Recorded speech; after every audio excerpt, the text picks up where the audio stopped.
Welcome to Curious Life of a Childfree Woman, a podcast celebrating unexpected choices, honest conversations, and the infinite possibilities of a happy, child-free life.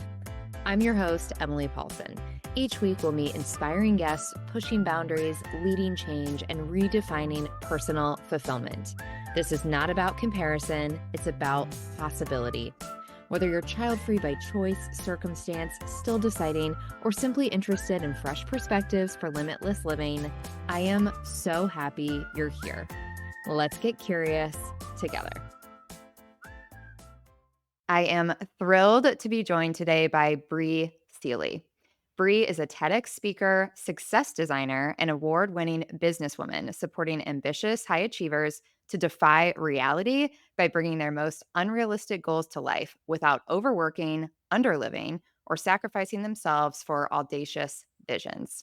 She's won a plethora of awards for her work, including Female Entrepreneur of the Year, so impressive, Business Coach of the Year, and Los Angeles Small Business of the Year. Plus, she's been featured in a lot of major media we know and love, like Good Morning America, The Today Show, Forbes, Entrepreneur, Women's Health, and many more. Welcome, Bri. Hello, thanks for having me. Thank you for being here. Okay, Bri. So I was initially drawn to you because of your TED Talk. The title of your TED Talk is Wages to Wealth, Future of the Female Workforce. And I have so many questions, so many things I want to dive into about this. But before I start doing that, tell me a little bit more about your workforce story, your journey to where you are today. Yeah, I was raised by a single mom, which I talk about in my TED Talk, and she worked 3 jobs when I was growing up. My dad passed when I was 15, owing us tens of thousands of dollars in child support, like all these things, and I just really grew up seeing some of the limitations that women faced. My mom had very little recourse in terms of custody and child support. She was burdened by basically raising me alone with the help of her parents, my grandparents, and being underpaid in her corporate positions. I looked at all of that and I was like, I don't want any of that. Oddly Mhm. enough, she also became an entrepreneur and I also looked at that and I was like, nope, don't want to be an entrepreneur. Turns out I do wanna be an entrepreneur, but, I was faced with, like, almost these juxtapositional experiences as a kid in that, like, on one hand, I was told, "You can do anything you want." My mom and my grandma very much I'm sure we'll get into this, but I told them when I was 5 that I didn't wanna have kids, Mm. and my mom always cemented, like, "If you don't want kids, then don't have kids. Like, if that's something that you want, you do that." And my grandma too is like, "It's your life. Do what you need to do to be happy." And then this glass ceiling and these limitations around women making money in the workforce and things like that. And so I chose the women can do anything path, or I can do anything path, Mhm. and decided that I just really wanted to create my own reality.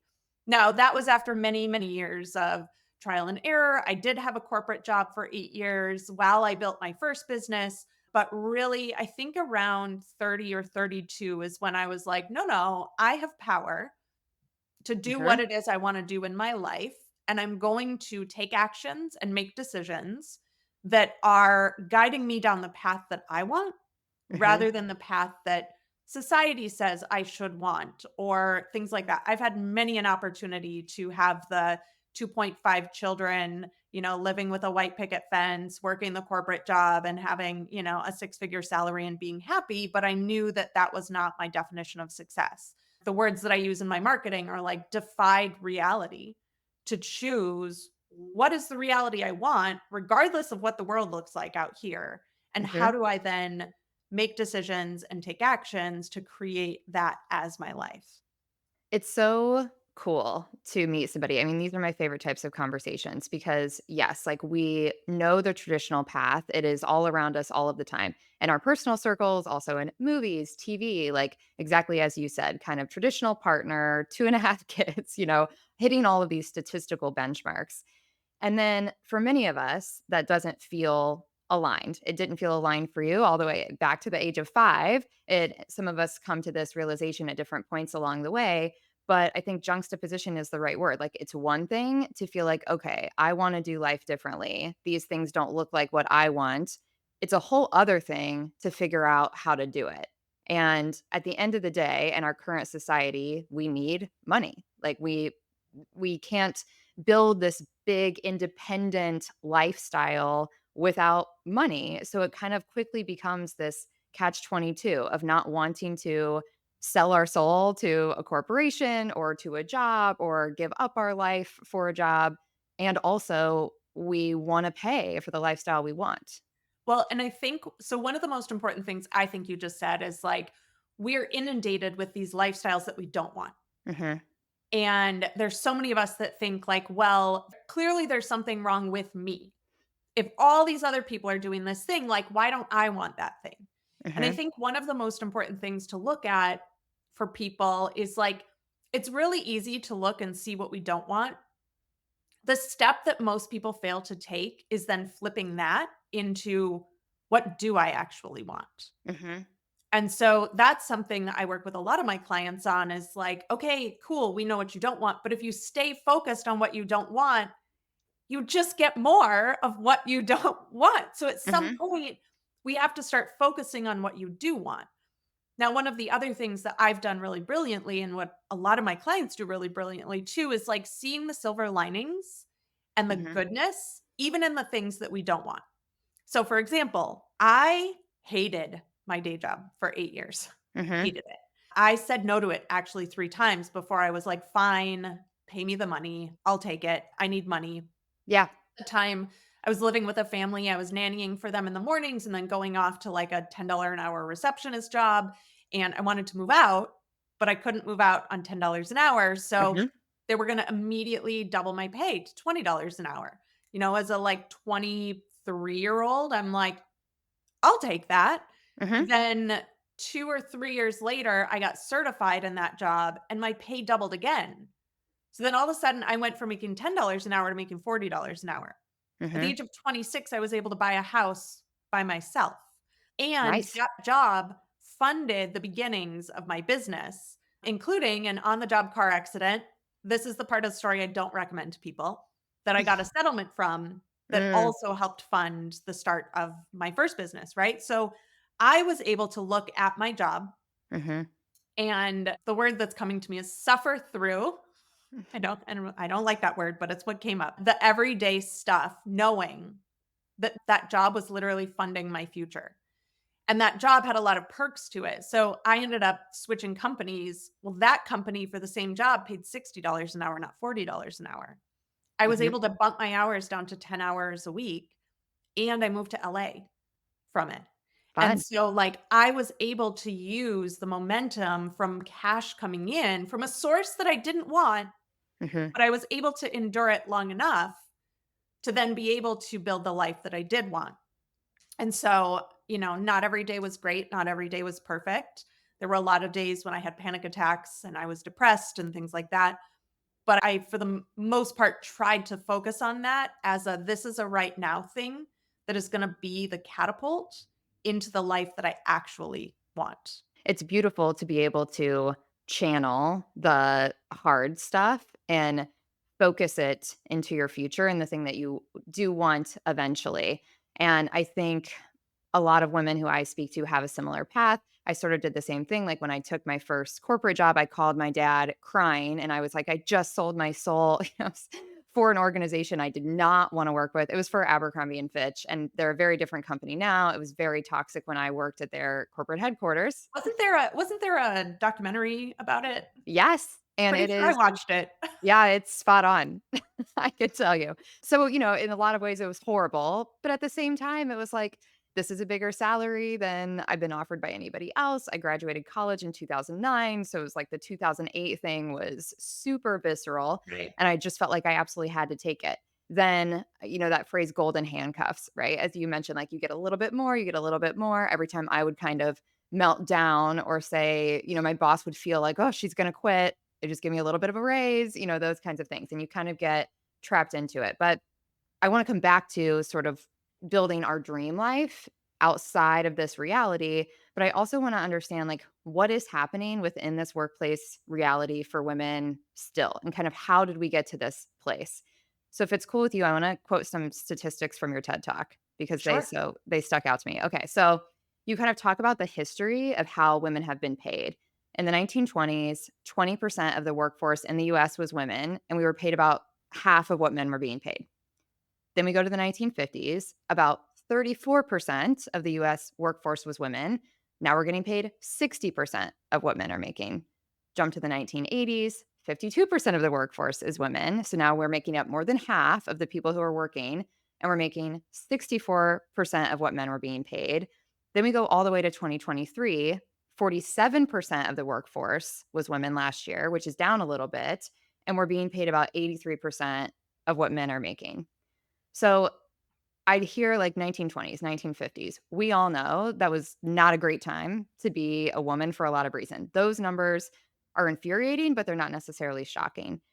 The fact that still today we're being paid 83% of what men are making for the same work, like that feels insane. Well, and not to bring my dystopian fears into No, bring this, it.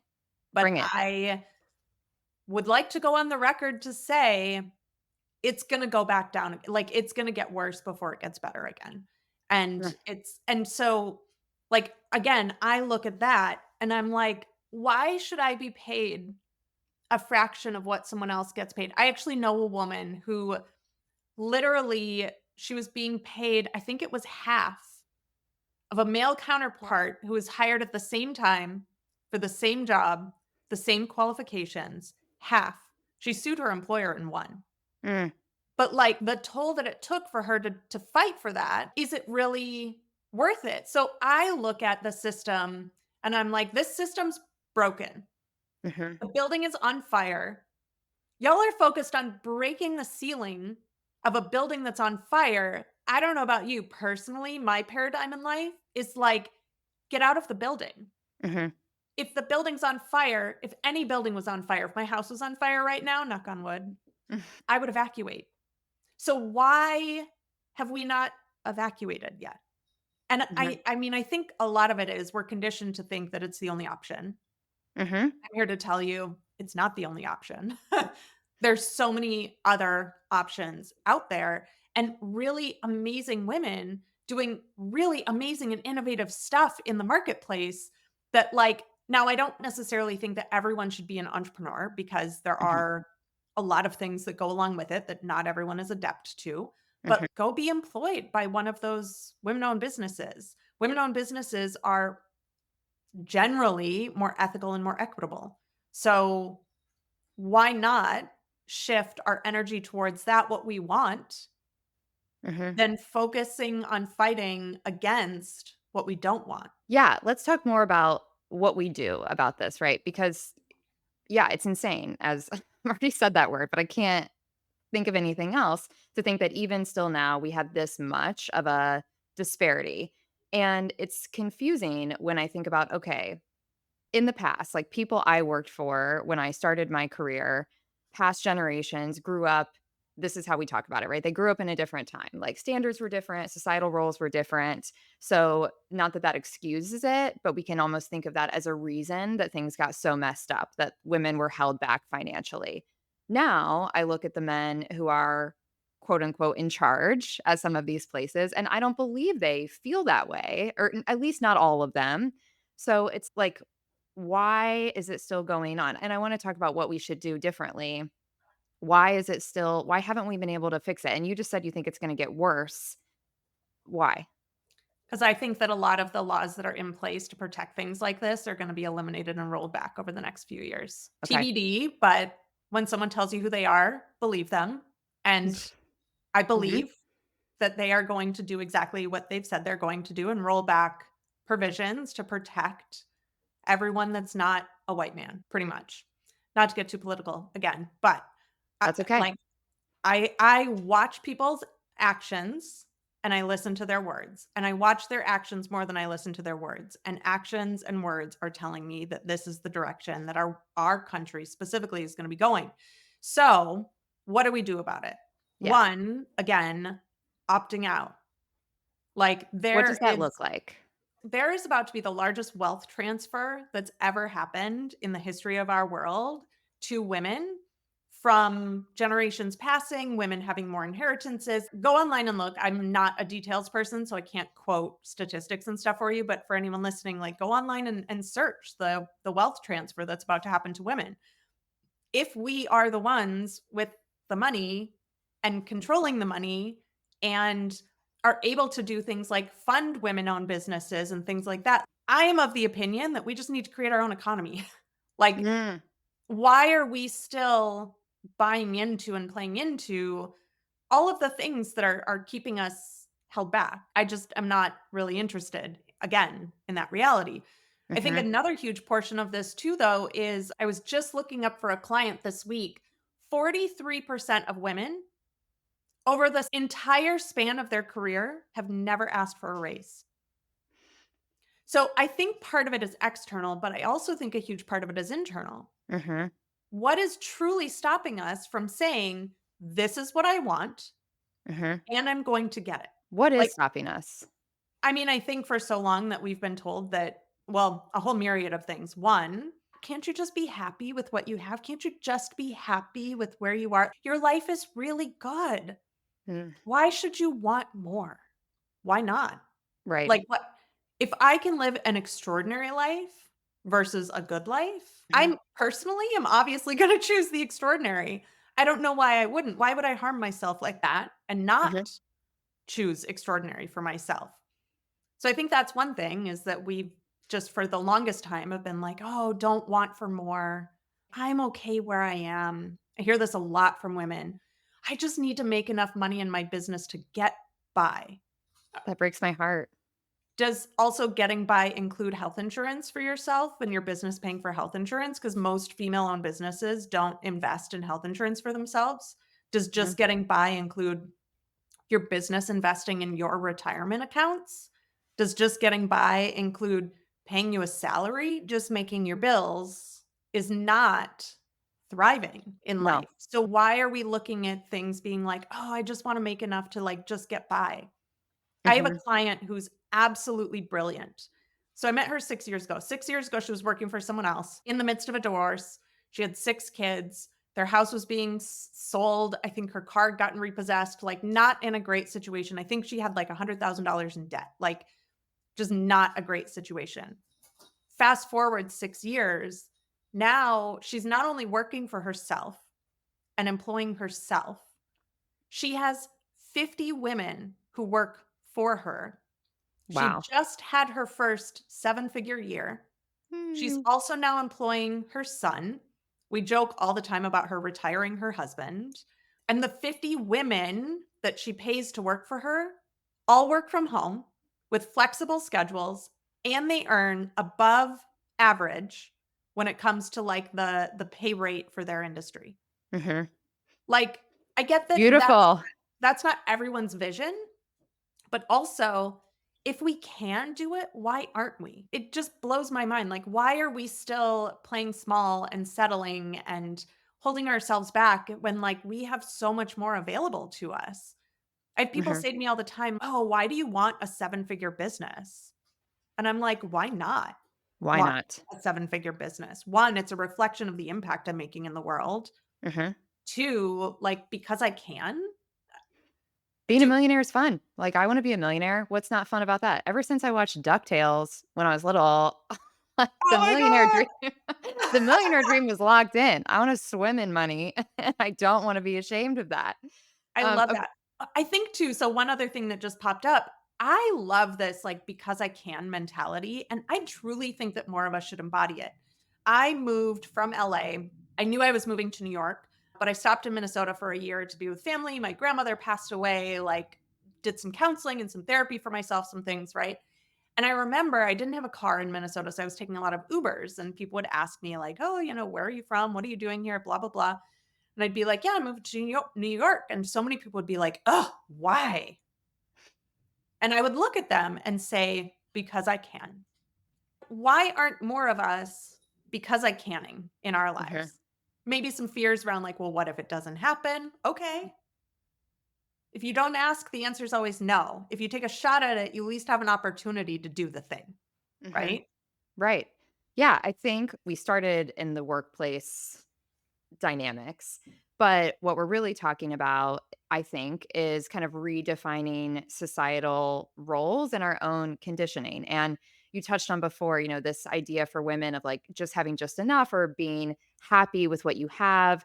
Words come to mind like be humble. You want to have humility. Don't brag about your accomplishments. Be grateful. All of these things that it feels like have been put on us as women, which impacts the way we behave at work and keeping us from asking for that raise or asking for the things that we want. And it also keeps us from even admitting to our partners or our best friends or whatever. There is this Ourselves. ourselves. Yes, perfect. Good point. There is this shame around wanting something that is really freaking big and bold. And especially if it seems like you just want it for yourself, like, and we're gonna talk about child free. That's clearly part of this, but I'm not doing this for generational wealth. I'm not doing this to put money in a college fund for my children. I don't have children. Yes, there are things that are important to me. I think that ripple effect you talked about with your client, she's making money for herself. She's paying 50 other women. This is how we expand this sort of new world order to other people by being in positions of power and to be in a position of power that's completely intertwined with money. So to me, there's a lot of reasons, but on the surface, they can seem to somebody else, they could seem selfish. Okay. Like, if I'm not thinking of myself first, who else is putting me first in their life? Nobody. No one. They're putting themselves first in their lives. So why is that a bad thing? Mhm. Yeah, No I don't one think it else is is. prioritizing my needs. Mhm. I mean, Totally. don't get me wrong, my husband is lovely, right? Like, he's super helpful, especially I told you I have frozen shoulder right now. He has been so insane. We got a new TV last night, and I was trying to, like, at Sam's Club, like, lift it up one-handedly, and he was like, please don't. Please just, like, I've got this. Can you just hold the cart still for me?" Like, he's very nice, and also, at the end of the day, he's his priority. So, why can't I be my priority? Why is that a bad thing? Some of these narratives, I think, like, we just really owe it to ourselves to deconstruct them, and just because someone says it to us or just because someone else believes it, doesn't mean we need to take it on. That's not mine. Mhm. I carry enough of my own baggage. I don't wanna carry anyone else's baggage, and, like, you can keep your baggage. I will deconstruct my own beliefs around this, and I will live by that. Thank you very much. Mm. Yes, don't we all have enough to carry with our own problems? I As and you evidenced only by have one shoulder. manifesting frozen shoulder, I am definitely carrying enough of my own baggage. Thank you. Yes, we're full, we're booked. We gotta focus on this. Okay. So, speaking of redefining society, this podcast is really about getting curious and redefining what personal fulfillment can look like. Maybe that's taking a less traditional path. Maybe that's doing something that is a surprise to yourself, surprise to the people that are important to you. And for me, of course, this is intertwined in being child free. You spoke about being child free on the Today Show 10 years ago. Which is amazing to me. Like, I'm still getting some comments with the launch of this podcast that, this is brave, which can be a very loaded word, and it's 2024. So tell me, what was the experience of sharing your story specifically around this topic of being child free by choice with such a national audience like that? Yeah, it was terrifying. So, how I it bet. started was that in May of 2014, I got an email from my employer that said, "Hey, we just want to remind you we're cutting your pay in half." And I was What? like, "Yeah, no." They're like, "Well, you can work 40 hours a week again if you want, and we'll keep your rate the same." And I was like, "Both of those are a no." And so I had just been to the California Women's Conference, sitting on my couch, starting to like spiral, like Uh, really badly. And a voice popped up and said, "Email Ariana Huffington." So she had just spoken at the California Women's Conference, and she gives her email out at the end of every talk. mhm. And then it was the devil and the angel that was like, "Email her. Don't email her. Who do you think you are? Like, she's never gonna respond to you, but, like, what do you have to lose? Are you an idiot?" Like, it was this back and forth. So finally, My "if you don't ask, the answer is always no" came into my head, and I was like, "Well, whatever, I have nothing to lose." So I emailed her. She emailed back within an hour and said, "Would you like to start writing for the Huffington Post?" And I was like, "Oh, I didn't even know I could do that. Like, what do I have to say?" What did you say in this email?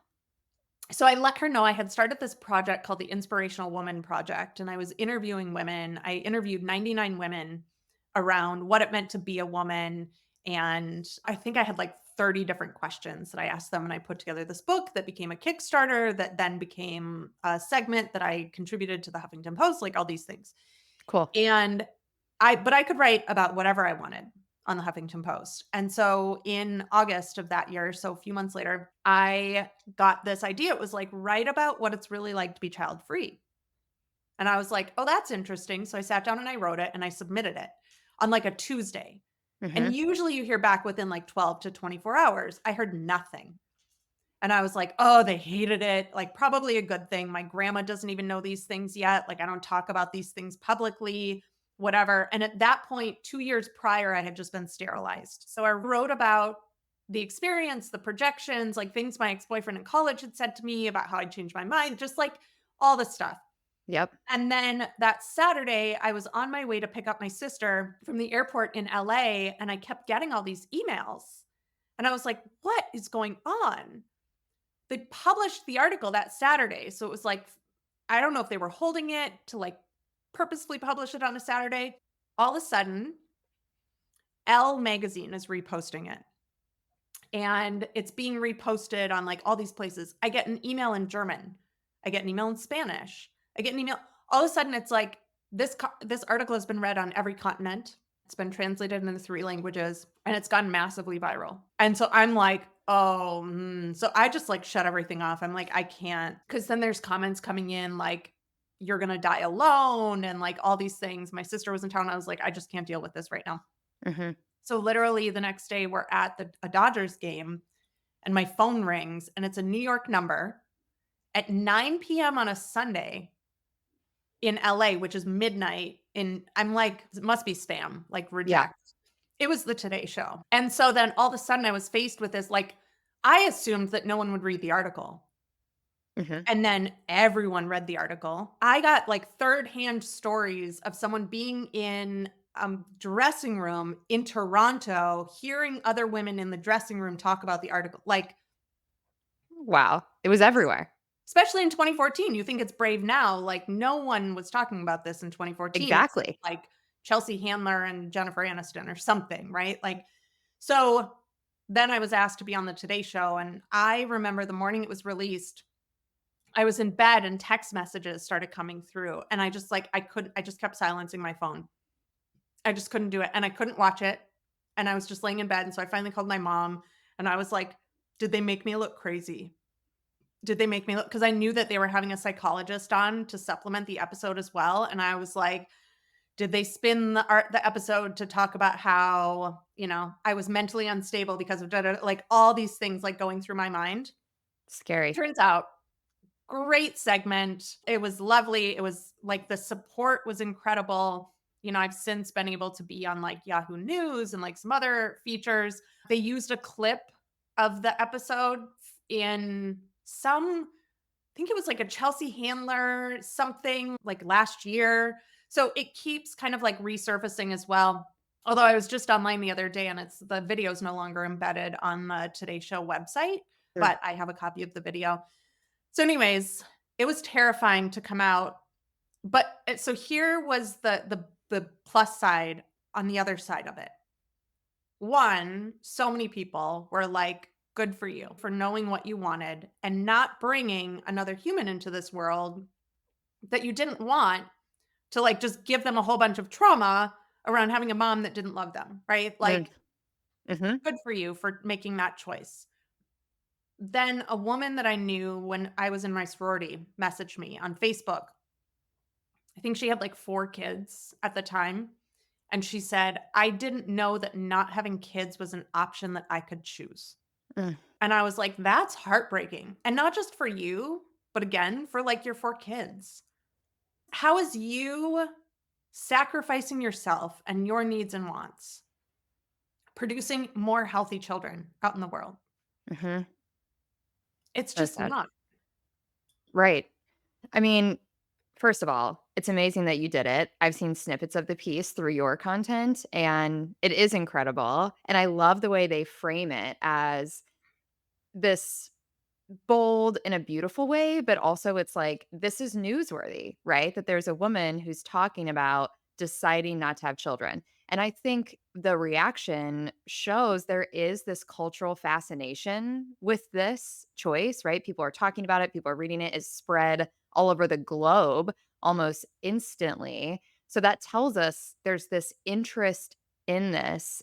And I think it does have to do with choice and almost like, "Wait a minute, wait a minute, wait a minute." There's people out there thinking about this as optional or thinking about what they really want in relation to this, when just that reality that it is a choice has not been modeled or highlighted at all. It's like these automated steps that sort of happen to us, not necessarily through us as we grow up. I visited a friend who just had a baby in the hospital like years ago. I remember the grandma looking at the little girl who had just been born and saying something along the lines of, "Oh, she's going to make such a great mother someday." And I'm like, this child is like not even a week old and you're already projecting upon them and assuming that they're gonna choose to make the same choices that you made. They're not even a week old and you're already putting them into a box and Mhm. telling them what your expectations are around their successful and fulfilling life. Yeah. It's none of your business, ma'am, what this little girl decides to do with her life. It Mhm. it frankly is none of your business. Like, it just it blows my mind, and I have been very grateful in that my mom kind of handed me a 0 Fs attitude. Mhm. And I have kind of always been willing to go against the grain. So much I changed my last name when I was 14 because it was my dad's last name and I didn't really want to be associated with their family. And so I changed it to my mom's maiden name. Like Cool. I've always been like, I don't really care what other people think. And I know that's not a normal thing. I just interviewed a woman who's same. She's like, I even took a test and I was like the lowest score on this test, which the practitioner told me like never happens because everyone is always concerned about the optics or what other people think or what their family's going to judge or project upon them or the expectations of others. And I don't know, I'm just so for us being autonomous creatures and, like, not messing with what other people decide and make choices for in their life, as long as it's not hurting anyone else, Right. right? What can you share knowing that you have this natural 0 Fs or, just this ability to kind of shield yourself from others' opinions and expectations, which is beautiful and amazing.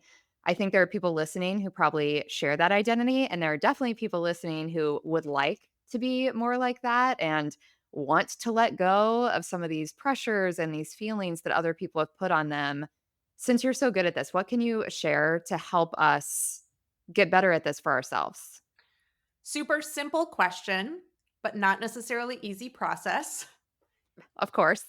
Is this mine? Mm, And it kind of harkens back to what I was saying before too, around like, I don't know about you, I don't want to carry anyone else's ish. Like I'm not available to carry your stuff. I'll help you carry it for a minute if you need help with it. Like that's literally what I get paid to do. That's my job is help people carry stuff so that they can go out and build amazing things. But is it mine? And if it's not mine, then I've created a give it back meditation that I use with a lot of my clients where you literally see yourself holding this thing that isn't yours and you literally just like give it back and free yourself of it and say, this isn't mine. I don't want this. Like if you need to cut the energetic tie between you and that person as well, feel free to do that. But I just have gotten very clear on what's mine and what's not mine and I'm just not willing to carry other people's stuff. So, that very simple question, is this mine? mm, If it's not, are you willing to let it go? Are you willing to give yourself permission to free yourself from something that has nothing to do with you and Mhm. just give it back. Mm. I'm gonna put that question on my mirror. And that visualization is really helpful too, because I think even the most self-aware, independent among us, there's certain people or certain topics that it's hard, right? It's hard to really, really let go of how others see us.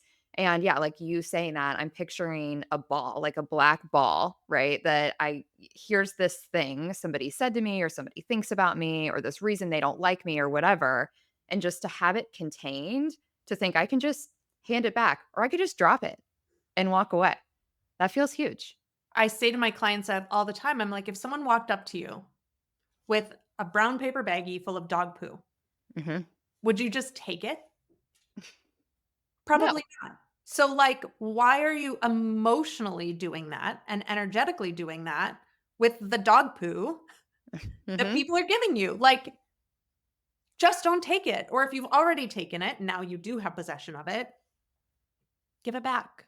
Mhm. You don't need to carry it anymore. Again, like, I've got my own stuff that I'm carrying. I don't need to Mhm. carry anyone else's stuff. It's not mine. I don't want it. So And freeing. I don't have to feel badly about other people having expectations. Again, not mine. Mm. After I legally changed my name when I was 14, my dad's parents disowned me. Mm. And I will tell you, so I'm 41 now, so almost 30 years, do not care. I don't care. Did you care at first? Like, have you gotten to that place of not caring? Not really. Like, I didn't miss them. And Mm. I've never missed them. And then my grandmother came back into my life, I think it was 2017, and like started writing me letters to my business address and was like, "Oh, next time you're in Minnesota, like we should grab coffee and catch up." And I was like, "Uh, excuse me, what? Like that's not no. Yeah. No." And I had people say to me like, "Oh, well, she's your grandma." And I'm like, "I'm sorry, but like she should have thought about that years ago." Her needing good standing in our hometown was more important than how her granddaughter felt about herself and her life. Like, but again, like, and I say this with all complete love, like, that's not mine. Mhm. Had she come to me and said, we made a mistake and we should never have put that on a 14-year-old girl, whatever, like maybe it would have been a different conversation. But like, I'm just not interested Mhm. in other people's expectations of me. Mhm.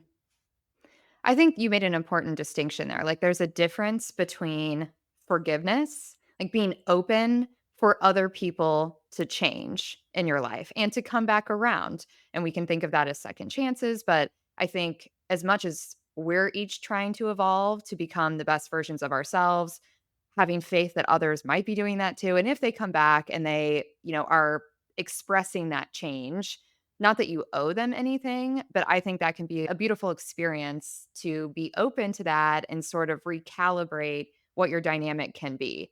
But that Yeah. is not the same as acquiescing to somebody's behavior that has there's no willingness to change, there's no expression of change. This is just who they are and maybe who they are on one specific topic. You don't have to hold space for that.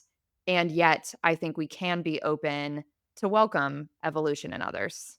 Yeah. I love everything you have to say. I love connecting with somebody who is really positioning people, but women, to redefine reality and redefine the future. It's very uplifting to think about.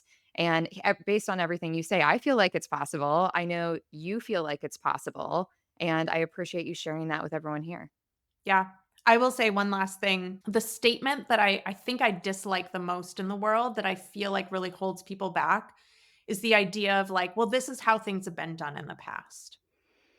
And I I talk about things. I've been having multiple conversations with clients just this week about how like the past and the present are reflections of decisions you made previously.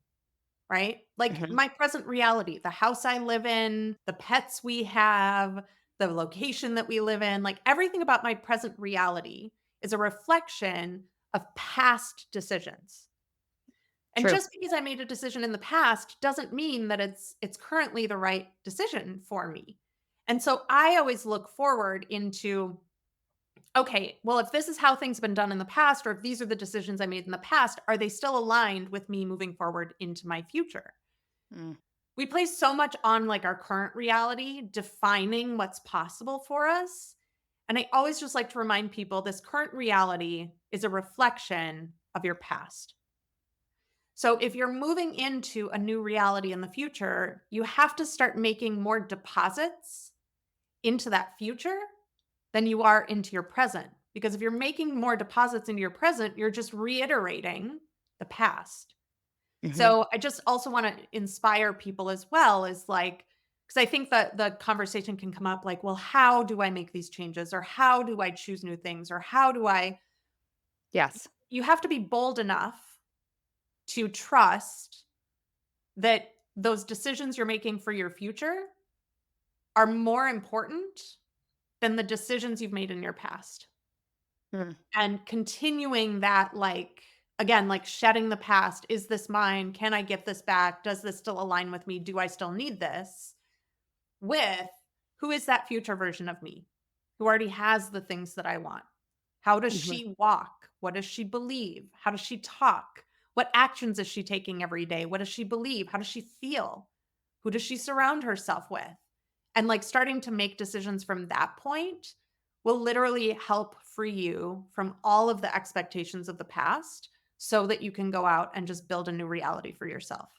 I love that. We love tactical hows. So even thinking about that, and I've heard I've heard different approaches to kind of thinking about the future self. How do you help people get in touch with that future version? So that if we say like make decisions for her, what if they're like, who is she? How do you help people visualize that? I have both a meditation and a hypnosis that I do with clients to help them get to that point because I firmly believe that that person already exists within you. You know, we think that, oh, we're going from this place in time, we're traveling and we're going to be in that place in time. But the truth is, like, the present moment is all we ever have. So it's not like you're traveling to that person. That person's already within you. So it's Mhm. less about them being outside of you and more about how do I begin to see through their eyes? So another easy yet not simple or simple but not easy question to ask yourself is what would my future self do? So if your future self already has the resources that you want, if your Mm. future self is already in that reality, her perspective is going to be different. She's going to look at the world differently and look at situations differently than you currently do. Mhm. So, as much as you can do this, I actually have a podcast episode coming out on my podcast, Big Goal Energy, about this. About Okay. how when I was living in LA, I was living in an apartment that was $300 a month. I had Airbnb people like that were constantly coming in. So, like, my rent was subsidized by other people staying in my extra bedroom. And I decided in 2016 that I didn't want to live in that reality any longer.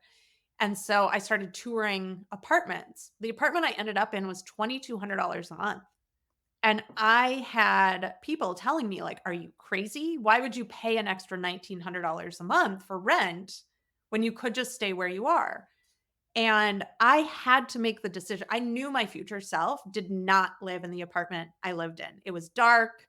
We had cockroaches. The elevator was Mhm. always broken. The elevator actually jumped on me like 3 feet once, terrifying, like never want to experience again. I was like, my future self doesn't live like that. Mhm. So if I know that my future self lives in a different way, I need to make a decision today about my life today that aligns with who she is. Otherwise, I'm going to keep playing to the past. Mm. And so I rented that apartment in August of 2016. I was there for 2 years. It was the most beautiful apartment, and it truly almost kind of like forced me to step up my game Mhm. in a way that I wouldn't have if I had stayed in the past, right? Mhm. So I always like to look at, what would my future self do in this situation? What decision would she make? If you can't make Mhm. the full decision that she would make, can you make just a portion of the decision she would make? Like you have to start doing things differently and moving differently through the world if you want to create a new reality for yourself. I love the idea of thinking of her as somebody who already exists, like she is already whole within me and taking steps to becoming with the faith that I will become her, if that makes sense. Like, it's not the same thing as saying, well, my future self probably buys $1,000 purses, so I'll just buy $1,000 purse. It's not. And I think sometimes there is some confusion like, okay, well, my future self will live by the beach. I guess I'll just go outside of my means to buy a house on the beach. Like, no, it's not that. It's one step at a time. It's like a self-fulfilling prophecy, like, by picturing that future version, you become that future version one small step at a time, and when you make those steps one at a time, as you just pointed out, you rise to the occasion, right? Because we're not going from an Old Navy purse to $1,000 purse. We're taking one systematic up level as we go, and then we can up level our way of thinking and our behaviors and our relationships and all of that piece by piece as well. Yep. I will drop here too, if anyone's interested, I'm actually hosting a future self ball Whoa. Tell me in more. New Orleans Oh my god. Well, in I'm writing this down. 2026. In So, 2026? 2026, Friday, March 13th, because I was born on a Friday the 13th. I was born as a witch. Love it. Friday, March 13th, 2026. I know it's a little ways off. I do have early adopter tickets if anyone wants one, but otherwise, just, connect with me and I'll happily send you information. I run a nonprofit as well. And so it's the annual fundraiser for the nonprofit. So it includes, so Friday is going to be a ball. Okay. And then the Saturday after, the day after, is gonna be a day full of, like, activations. So again, that, like, embodiment of your future self, like, walking into your success, breaking up with the past you, speaking, like, activating your voice to speak, asking for a raise, which we talked about, or new pricing or whatever. It's gonna be a really cool two-day experience. I'm very excited. I'm so glad you mentioned it. I love New Orleans. I love Friday the 13th, and I love future self work. So It's like the trifecta. it is. It is to me. And yeah, everybody listening, this is like a hot take. We have like first dibs. So, okay, I wrote that down. I'll be reaching out to you. And yeah, this is a perfect segue for people listening who love what you've shared, who are curious about you, your work, this amazing ball, your other client offers, everything that you have available. What is the best way for people to connect with you? So briseeley.com has all of my for-profit work in it, which is, like you said, coaching. I have meditations available. I have hypnosis for sale. I have a mastermind. I have like all sorts of stuff there. The nonprofit is called Infinite Horizons, Herizons. And the ball is called Success Becomes Me. So you can find me on Instagram at Bri Seeley. You can find Mhm. the nonprofit on Instagram at Success Becomes Me. And then I also mentioned I do have a podcast called Big Goal Energy, which you can find on all of the major platforms. And then Big Goal Energy also has an Instagram, which is Big Goal Energy now. Lots of Amazing. things. Too many Lots of things. things. No, just enough. We Too will many link things. all of it in the show notes so that everybody can get to all of those places. Thank you. Thank you so much for coming here. Thank you for diving in and sharing your personal experience and how we can all look at the future and our own realities a little bit differently. Well, and thank you for having me, and thank you for having a platform where we can talk about non-traditional things and like really give women more permission to do life on their terms. My pleasure. It's an honor. Thank you for listening to Curious Life of a Child-Free Woman. I did not really get this until I became a podcast host, but if you enjoyed today's episode, please subscribe, rate, and consider taking 2 minutes to leave a review on your favorite podcast platform. Turns out it really does make a difference. You can become a Curious Life insider at CuriousLifeOfAChildFreeWoman.com. Follow us on Instagram at Curious Life of a Child-Free Woman, and feel free to share this episode with a curious friend. Friendship is everything to me, so every recommendation really means the world. Until next time, keep learning, stay curious, and know that you'll never walk the child-free journey alone.